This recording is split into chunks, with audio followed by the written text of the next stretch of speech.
9 महीना जबरदस्त भैया शुगर हो गया हमसे।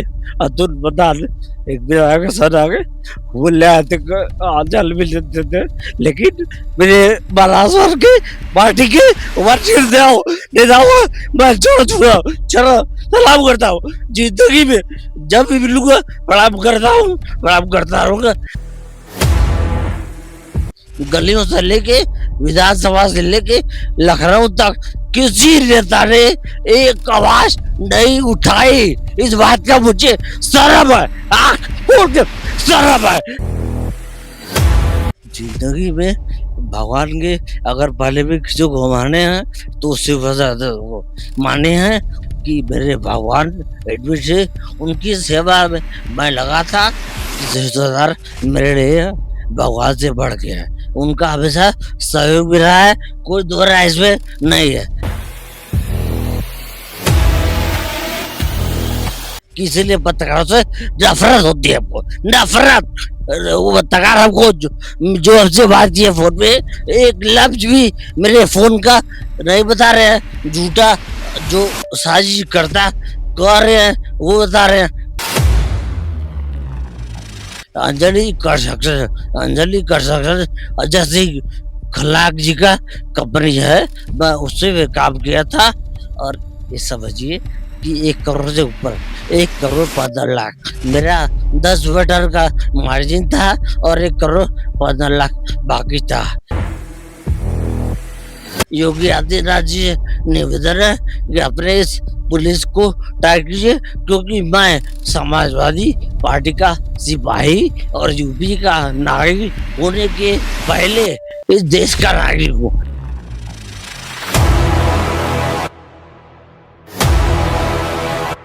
नमस्कार, आदाब, सत श्री अकाल। मैं अमित मौर्य, आप देख रहे हैं अचूक संघर्ष। दोस्तों, आजकल बनारस में एक बहुत ही चर्चा है। संदीप जो समाजवादी पार्टी के नेता हैं, इनकी जान जाते जाते बची। जैसा कि आप इनको मेरे बगल में देख रहे हैं, मैं चाहता नहीं था कि इनसे इस हालत में बात करूं, लेकिन हालात ही कुछ ऐसे बन गए। सच को सामने लाने के लिए मुझको लखनऊ में इनको ढूंढना पड़ा। सुबह से ढूंढते ढूंढते लगभग 3 बजे के बाद एक फिजियोथेरेपी सेंटर के पास ये निकल रहे थे, तो मैंने इनसे मुलाकात की। हालांकि ये बहुत नाराज हो गए। मैंने पुराने संबंधों की दुहाई दिया तो किसी तरह गाड़ी में बात करने के लिए तैयार हुए। दोस्तों, इस संदीप जो इस वक्त गाड़ी में बैठे हैं, ये तो अपने दोनों पैरों पर चल नहीं पा रहे हैं। कभी पूरे शहर में संदीप संदीप संदीप, ये समाजवादी पार्टी के नेता तो थे ही, समाज में भी काफी सोशल रहे और ये अपने बूते इन्होंने अपना मुकाम खड़ा किया। एक डिजिटल मीडिया के हवाले से बताया जा रहा है कि इनके जो पिता तुल्य शिव सरदार हैं, इनका ये 3.5 करोड़ रुपया लिए। वो बोल रहे हैं इलाज के पहले दौरान इनको पैसा उन्होंने दिया। इसका उन्होंने कोई एविडेंस पेश नहीं किया, बस मुंह से बोल दिया। इनको अपने चैनल पे दिखाना चाहिए था, लेकिन एक डिजिटल मीडिया के माध्यम से इस परिस्थिति में एक पत्रकार महोदय ने फोन पर संदीप से बात किया। न सिर्फ बात किया, मानसिक रूप से टार्चर भी किया। उनको ये सोचना चाहिए, जो व्यक्ति इस हाल में है उसको इस तरह मानसिक प्रताड़ना नहीं देनी चाहिए। हो सकता है तनाव में उनका हालत और भी बिगड़ सकता था। तो कहीं ना कहीं इस फोन कॉल से उनको दोबारा उसी बिस्तर पर जाने की नौबत आ जाती तो कौन जिम्मेदार होता। निश्चित रूप से मीडिया चौथा स्तंभ है, लेकिन चौथा स्तंभ की कुछ गरिमा है। तो कम से कम इंतजार कर लिए होते या फेस टू फेस आके बात कर लिए होते। अब सारी बात हम संदीप से ही जानेंगे कि आखिर वेदांता में क्या हुआ, कौन कौन लोग इनके साथ थे, कैसे क्या हुआ, शिव सरदार ने इनको कितना पैसा दिया, इन्होंने उस पैसे को कैसे वापस किया, सब बारी बारी जानेंगे। संदीप सिंह स्वर्णकार की कहानी इन्हीं के जुबानी। संदीप जी, आप बताइए कि वेदांता में आप क्यों गए थे, किसकी सेवा के लिए गए थे, क्या हुआ, पूरी कहानी बताइए और बहुत आराम से रिलैक्स होकर बताइए, क्योंकि आपकी आवाज लड़खड़ा रही है वो जहर के घात तक। अब सोच लीजिए, थैलियम जहर से बॉडी का कोई पार्ट डैमेज करता है, तो थैलियम ने इनके जबान को ही डैमेज कर दिया है। बहुत आराम से बोलिएगा जिससे हमारे दर्शकों को बात समझ में आए। जी नमस्ते भैया। दिक्कत ये है कि जिंदगी में भगवान के अगर पहले भी किसी को माने हैं तो शिव प्रसाद को माने हैं। उसके बाद शिव प्रसाद यादव जी बीमार हुए, उनको लेकर गुरुग्राम वेदांता पहुंचे और वहां पे जो लोग थे आए बाद में, वो लोग क्या भूमिका निभाए, क्या कौन लोग आए थे, कौन लोग? 4-5 नाम चल रहा है जो बताइए बताइए। राजेश यादव, प्रेम यादव, किशन दीक्षित और अंकित रस्तोगी और एक बुर्र यादव दादाजी का नाती है। ये मैं सबसे बताया भी हूँ, सब लोग जानते हैं। दादाजी जब बचपन में हमें पैसा देते थे तो हम पढ़ाई करते थे, तो दादाजी मेरे लिए भगवान का दूसरा रूप है। और दादाजी के लिए मर भी जाए तो कम है, लेकिन उनके साथ जो लोग जलते हैं, जलने वाले लोग लगे कौन हैं, चलते हैं? वही लोग 4-5 लोग अभी जिनका नाम नहीं है, राजेश यादव, कृष्णा दीक्षित, प्रवीण यादव उर्फ बच्चा यादव और अंकित रस्तोगी, पूरी यादव, ये 5 लोग वहाँ थे, आए थे। तो ये लोग हमें वेदांता में खाना-पीना, हॉस्पिटल का ही मिला हुआ है, बाहर का नहीं मिलता है। लेकिन पूरी यादव हमको पहली बार अंकित जी बनाए थे खाना और पूरी यादव लाके हमको दिए खाना। अब उसके बाद रोज़ हमको वहाँ से फ्लैट में ये लोग रहते थे, ये लोग खाना बनाते थे 4-5 लोग मिल के और ये लोग हमको पहुँचवाते थे खाना। हम तो बस कमरे से 24 घंटे में 24 सेकंड के लिए भी बाहर नहीं आती थी। ये बर्मा की लकीर है। ये देख लीजिए आप, किसी दादा से पूछ लीजिएगा आप। हाँ, तो हम आते नहीं थे बाहर, कमरे में रहते थे, खाना देते थे ये लोग। अब उसमें क्या दिए, क्या नहीं दिए, हम और कहाँ थे? कहीं नहीं थे। हमको क्या दिए, क्या नहीं दिए, भगवान जानता है, देने वाला जानता है और क्या जानते हैं। तो जैसा कि बम्बई की जो डॉक्टर मेधा धामड़े ने जब रक्त की जांच किया तो उसमें थैलियम की पुष्टि हुई और खाना बन के आता था, खाना यही लोग बनाते थे। तो खाने में तो आप स्वयं थैलियम तो खा नहीं लिए होंगे, तो या तो लाने वाला मिलाया हो या तो बनाने वाला मिलाया हो। ये तो पुलिस के जांच का विषय है, लेकिन इसमें किसी को भी क्लीन चिट तो दिया नहीं जा सकता, कोई दोष है कौन निर्दोष है। लेकिन ये चारों लोग जो खाना बनाते थे और शिव सरदार के नाती साहब को खाना भिजवाते थे, तो कहीं ना कहीं से इन पांचों की तो भूमिका संदिग्ध है ही। इस पर आप क्या कहना चाहते हैं? सर एक सीधी सी बात है कि मेरे भगवान एडमिट से उनकी सेवा में मैं लगा था। मुझे खाने से कोई लेना नहीं था, जो मिलता था खा लेते थे, नहीं मिलता था नहीं खाते थे। अब ये लोग पेट पे क्या बना रहे हैं, क्या मिला रहे हैं, कौन मिल रहा है, कौन बना रहा है, कौन ला रहा है, ये सब कुछ नहीं जानते। तो हम तो जानते ये लोग थे, ये लोग खाना देते थे और काफी लंबे समय तक थे। तो हमको इसीलिए लगा कि वहाँ के खाने में हमको कुछ ऐसा मिला जो थैलियम हमको आया जहाज में। भगवान जाने, अब तो हम जानते, जो मिलाया वो जानेगा। तो जो चारों नजर प्रवीण यादव, बच्चा, अंकित रस्तोगी, हाँ किशन दीक्षित, हाँ, राजेश यादव, राजेश गुरु यादव, ये यादव, चारों लोग खाना बनाते थे। हाँ 5 लोग थे, 4 लोग, ये लोग अब तो कौन इन बनाता था। पांचों लोग की भूमिका संदिग्ध तो है ही। देखिए ये ये इतना पांचों बड़ा, लोग को आप अपने खाना खिलाने के मामले में दोषी मानते हैं कि हाँ, नहीं? जो इतना बड़ा कांड हुआ है, इसमें कोई अकेले हिम्मत नहीं कर सकता, पहली बात। और मेरा सोचना है, ये मेरी व्यक्तिगत सोच है, और खाना बनाने वाला मिला है कि लाने वाला मिला है, ये भगवान जानता होगा। ये वो लोग, वही लोग बताएंगे। लेकिन यही 4-5 लोग थे मेरे से, दादाजी के उसमें भर्ती रहे पे सामने फ्लैट में, यही 4-5 लोग अपना आशियाना बनाए थे। तो आपकी नजर में इन पांचों की भूमिका संदिग्ध है कि नहीं है? बिल्कुल होगी। लीजिए हमको खाना यही लोग दे रहे हैं, तो ये लोग खाना और कोई दिए ही नहीं, तो किसकी माने हम, बताइए। एक डिजिटल प्लेटफॉर्म पर एक पत्रकार महोदय ने शिव सरदार के हवाले से बताया कि आपकी तबीयत खराब होने से पूर्व आपके अकाउंट में शिव सरदार ने 3 करोड़ से अधिक रकम आपको दी है और वो रकम आपने संभवतः वापस नहीं किया है। इस पर आप क्या कहना चाहते हैं?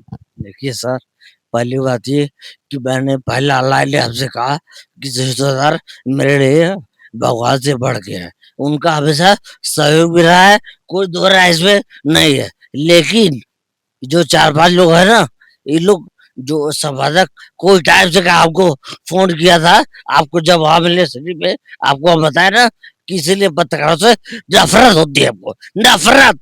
वो पत्रकार हमको जो हमसे बात की है फ़ोन पे, एक लफ्ज़ भी मेरे फ़ोन का नहीं बता रहे हैं, झूठा जो साजिश करता कह रहे हैं, वो बता रहे हैं। तो एक ₹3.5 भी बाकी नहीं होगा। दादाजी मेरे ऊपर बहुत एहसान किए हैं दादाजी। लेकिन आपको एक बात बता दें कि ताली है ना ये, 2 हाथ से बजी है, 1 हाथ से बजी है, नहीं ना? तो बात खत्म। हम ज़्यादा नहीं बोलते हैं। तो तो ये क्या वो बात पैसा खाते में दिए हैं आपको 3.5 करोड़? जो दिए थे वो वापस सब किए हैं। जो आया गया व्यापार में हम ईमानदार आदमी हैं, सब लोग जानता है। मुझे ज़िंदगी में 2 ही नशा है, 2 नशा मैंने किया है। पहला इज़्ज़त कमाने का, दूसरा पैसा कमाने का। इज़्ज़त बेच के पैसा नहीं कमाने का। तो ये जो है क्राउन टाइम्स के संपादक जो दिखाया है, ये मिसा ही है। कोई मिसा है, अशोक मिश्रा, हाँ। ये उन लोगों के कार्य में जो हमको जहर दिए हुए, उनके कार्य में अपने मन का दिखाते रहे। मैं इनके ऊपर मुकदमा करने जा रहा हूँ। अरे मैं मुकदमा करूंगा, कोई दुनिया की ताकत मुझे नहीं रोक सकती। मैं मुकदमा करूंगा। ये 3.5 करोड़ का हमें कर्जा बता रहे, जब मुझे कभी 3.5 करोड़ देखे दे देंगे एक बार में, गिर पाएंगे नहीं गिर पाएगा, क्यों बोला वो? तो आप ये मानते हैं कि शिव सरदार ने आपको पैसा दिया लेकिन आपने उनका पूरा पाई पाई वापस कर दिया? जब जो विद्या है ईमानदारी से मैंने वापस किया है। ये 3.5 करोड़ कैसे बोला? विजय कर आपको, मैंने मेहनत से इज्जत कमाई है, मार्केट में गुडविल कमाई है। हमारी गुडविल और इज्जत को कांग्रेस ने बेच दिया। जैसा कि दोस्तों संदीप जी एक सफल व्यापारी थे, ट्रांसपोर्ट का काम था, इनका एनटीपीसी में भी काम चलता था। जरा आइए इनसे जानते हैं कि इनके व्यापारिक रिश्ते किससे रहे हैं और कौन इनके साथ व्यापार किया, बताएं। देखिए, व्यापारिक तो रिश्ते बहुत रहे हैं, लेन-देन बहुत लोगों के साथ था। लेकिन मैंने एक कंपनी के साथ काम किया था, ये भर्ती होने के पहले। अंजलि कंस्ट्रक्शन अजय सिंह खल्लाक जी का कंपनी है, मैं उससे भी काम किया था। और ये समझिए कि 1 करोड़ से ऊपर, 1 करोड़ 15 लाख मेरा 10 मीटर का मार्जिन था और 1 करोड़ 15 लाख बाकी था।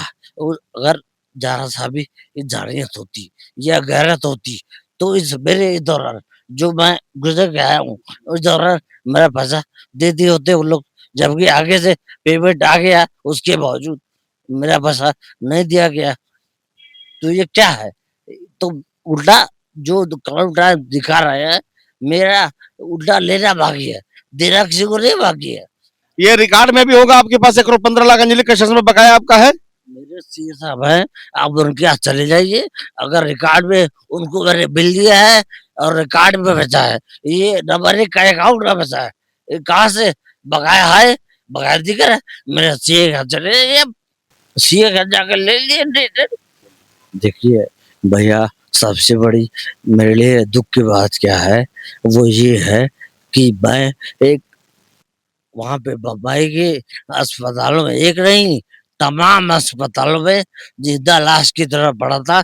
ऐसे वक़्त में मेरा अपना पैसा लोगों ने जब नहीं दिया, मिलने के बाद भी नहीं दिया, तो हम ऐसे लोगों से क्या उम्मीद करें? नाम बताइए, नाम। अजय सिंह के यहाँ पैसा बाकी था अकाउंट में, 1 करोड़ 15 लाख कुछ रुपए।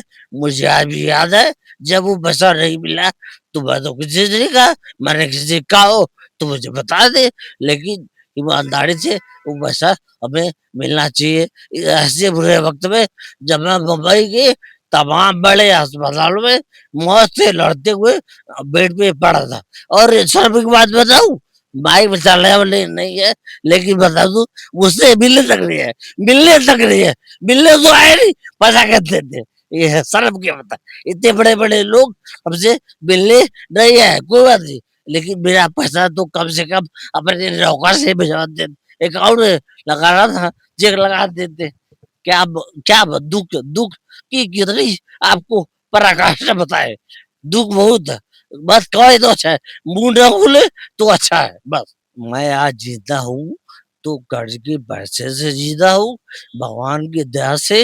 लेकिन हाँ, एक बात और है, अब आपको बता दे, ऑफिशियल बात नहीं है, अनऑफिशियल बात है, लेकिन ये कर्ज मेरे भाई अजीत सिंह ने लिया। अजीत सिंह नहीं होते तो मैं आज यहाँ आपसे बैठ के बात नहीं कर रहा था। मेरे जीवन में उनकी यह बातें की घटा कुछ नहीं बातें की, लेकिन मैं यहाँ बैठ के बात कर रहा हूँ तो अपने भाई की वजह से, भगवान का रूप है दूसरा वो मेरे लिए इस समय। तो मैं जिंदा हूँ तो उन्हीं की वजह से हूँ। और ये लोग पैसा देना चाहे होते तो मेरे अकाउंट डाल के एक फोन कर देते, संदीप बेटा कैसे हो, पैसा चला गया, अपना कोई काम हो तो देख लो। संदीप जी, आप तो सपा के लिए लाठी डंडा खाए, जेल गए, और एक बार तो मैं आपको बता दूं कि आउटलुक मैगजीन ने इनको कवर किया, एकदम लाठी, मतलब हाथ टूट गया था इनका। लगातार समाजवादी पार्टी के लिए सड़क पर संघर्ष किए, लाठी डंडा खाए, जेल गए। समाजवादी पार्टी की तरफ से इस बुरे समय में आपको क्या सपोर्ट मिला? मैं बहुत अमित भैया डर रहा था इस सवाल से कि आप कहीं गलती से ये सवाल ना कर रहे, ये सवाल आप नहीं किए, 100 लोग पहले भी कर चुके हमसे कि आप तो समाजवादी पार्टी के बड़े कर्मठ सिपाही थे, आपके लिए पार्टी क्या कर रही है। डर हमको था कि कहीं ये सवाल आप ना पूछते, आप पूछ दिए, हमको भावुक कर दिए, ये हमको डर था। लेकिन अमित भैया ये बात मैं बता रहा हूँ कि मैं जब से भर्ती था 9 महीना से ऊपर 10 महीना से ऊपर हो गया, हमसे अतुल प्रधान एक विधायक का सर आ गए, वो ले आते जल भी लेते थे। लेकिन अखिलेश यादव हमको जो भी बताया गया कि जब मेरे भाई साहब दूसरे हॉस्पिटल में हमको लेके गए तो मानी अखिलेश यादव जी फोन भी किए थे, फोन करके हाल चाल ले रहे थे। अतुल प्रधान भी फोन करते थे मेरे भाई को, बोले हाल चाल लेते थे। लेकिन मेरे बालासर के पार्टी के वर्षीय नेताओं मैं छोड़ चुका हूँ, चलो सलाम करता हूँ, जिंदगी में जब भी मिलूंगा प्रणाम करता रहूंगा। मैं समाजवादी पार्टी का सिपाही था, सिपाही हूँ, सिपाही रहूंगा, सिपाही रहूंगा आजीवन, मरते तब तक। मैं इस दौर में भी यहाँ यहाँ आता हूँ ना, जिस जाके पूछ लीजिएगा, वहां पे लैब है जहाँ मैं एक्सरसाइज करता हूँ।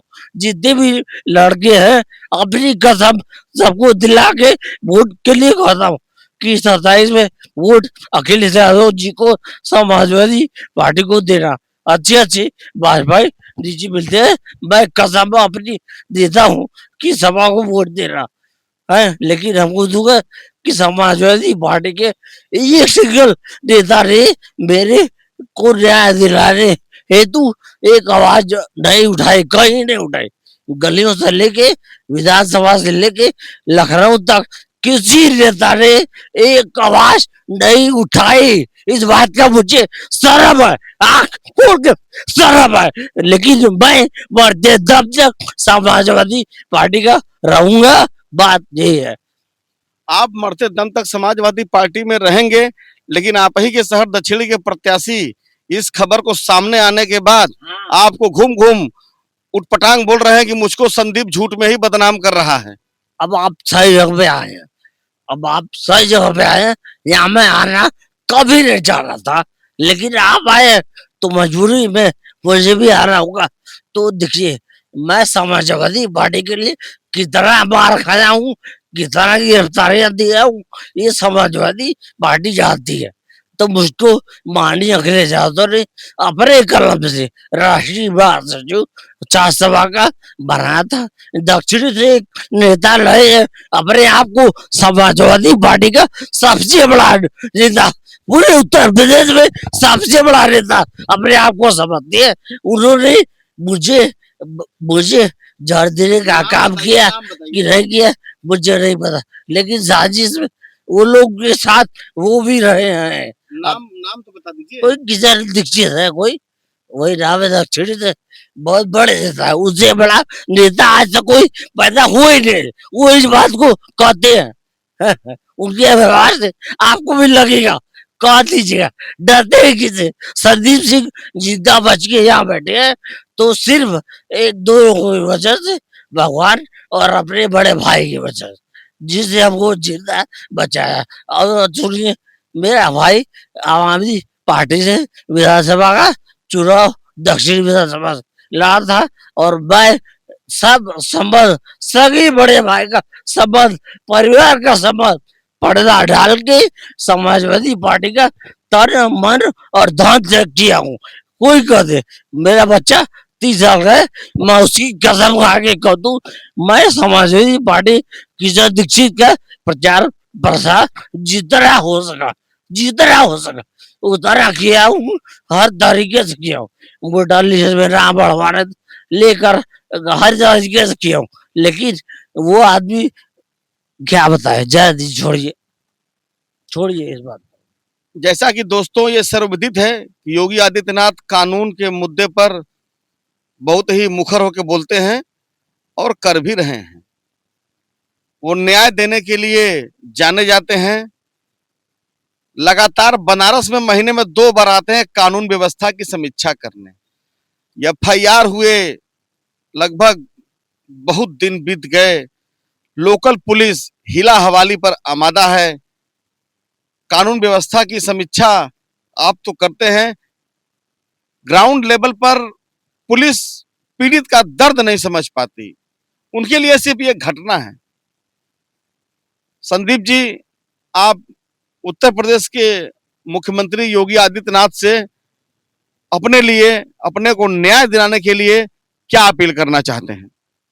देखिए, मैं योगी आदित्यनाथ जी का सम्मान करता हूँ, उनको हाथ जोड़ के बढ़ा है कि मेरे खिलाफ जो हुआ है, जो साजिश मेरे खिलाफ हुई है, मैंने अभी तक किसी का न जानता हूँ नाम, न लिया है, तो कम से कम इस साजिश का खुलासा होना नितांत आवश्यक है। इस साजिश के खुलासे के लिए जिम्मेदार पुलिस अफसरों को लगाएं, फोन करें और जिम्मेदार पुलिस अफसरों को लगाएं। ऐसे पुलिस अफसर को न लगाएं कि 10 महीना हो गया एफआईआर के और घंटा बजा रहे अभी तक पुलिस वाले।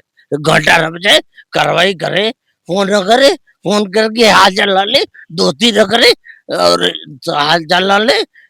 अब तक पुलिस ने कार्रवाई के नाम पे सुना दिया, लड्डू दिया, उस लड्डू का जो है विनाश करे और कार्रवाई। योगी आदित्यनाथ जी से निवेदन है कि अपने इस पुलिस को टाइट कीजिए, क्योंकि मैं समाजवादी पार्टी का सिपाही और यूपी का नागरिक होने के पहले इस देश का नागरिक हूँ। इस देश के प्रधानमंत्री मोदी जी हैं और उत्तर प्रदेश के मुख्यमंत्री योगी जी हैं, तो मैंने तो अन्नदाता वही तो लोग हुआ, तो मैं अपने अन्नदाता से ये भी मांग रहा हूँ कि मुझे न्याय दिलाइए।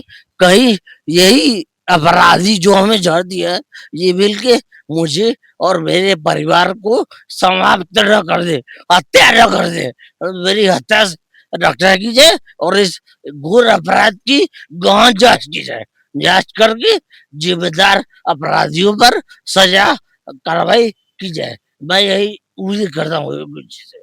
जैसा कि दोस्तों आप सुन रहे थे संदीप की कहानी, इन्हीं की जुबानी, ये यमराज के मुंह से वापस आए हैं। मौत को इतने करीब से देख लिए हैं कि शायद मौत को इतना करीब से संभवतः कोई नहीं देखा होगा। अब देखना यह है कि इस पर योगी सरकार क्या संदीप सिंह स्वर्णकार को न्याय दिला पाएगी। जैसा कि संदीप सिंह स्वर्णकार ने कहा कि मैं समाजवादी पार्टी का कार्यकर्ता बाद में हूं, पहले उत्तर प्रदेश का नागरिक हूं।